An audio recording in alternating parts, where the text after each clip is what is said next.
And there's something else that I wanted to kind of go into because I wasn't able to go into it in my first video as much as I wanted to. One of the biggest issues that happened on that day was the lack of water. Not just for the locals, mind you. This was for the firefighters. Firefighters ran out of water.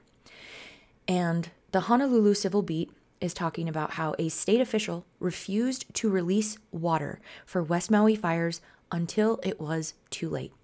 With wildfires ravaging West Maui on August 8th, a state water official delayed the release of water that landowners wanted to help protect their property from fires. The water standoff played out over much of the day, and the water didn't come until too late.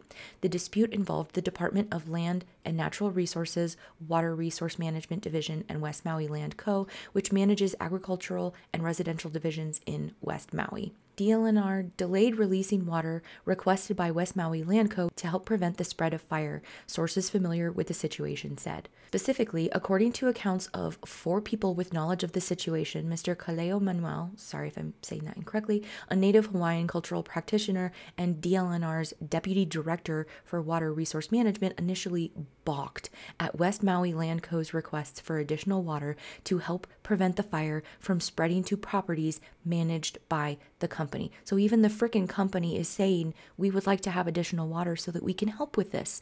Because when you do not put out a fire in as many places as you possibly can, when you don't have water, you can't do shit. It's just allowing the fire to spread.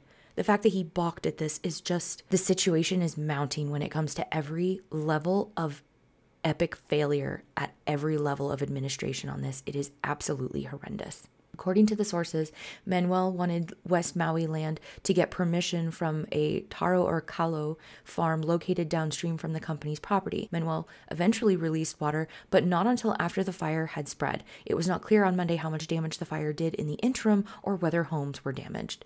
He declined to be interviewed for this story. DLNR's communication office said in an email that it was supporting the state's emergency communications response and unable to facilitate your inquiry at this time. How freaking convenient. I see this in so many different things where it's just no comment. Oh, we're not going to respond to comment. And it's just, you guys are being paid by the taxpayers. So many of these jobs are federal and government agencies that are being paid for by US taxpayers. You guys don't get to say no comment. You guys don't get to say no response, but here we are. And of course, you know, the governor said that conflicts over water are being reshaped in an age of climate change and wildfires. And now the conflict includes opponents who do not want water to be used to fight fires. Who says this? Who says that you do not want water to be used to fight fires? That is antithetical to how you fight a fire. Make it make sense. Make it make sense. One thing that people need to understand, especially from those from far away, is that there's been a great deal of water conflict on Maui for many years. It's important that we're honest about this. People have been fighting against the release of water to fight fires. I'll leave that to you to explore. I can't, you guys. Like, I just can't. This is absolutely insane. We have a difficult time on Maui and other rural areas getting enough water for houses, for our people, for any response. But it's important we start being honest. I would love for you guys to start being honest, but you know, we'll see if that ever frickin' happens. There are currently people still fighting in our state, giving us water access to fight and prepare for fires, even as more storms arise. I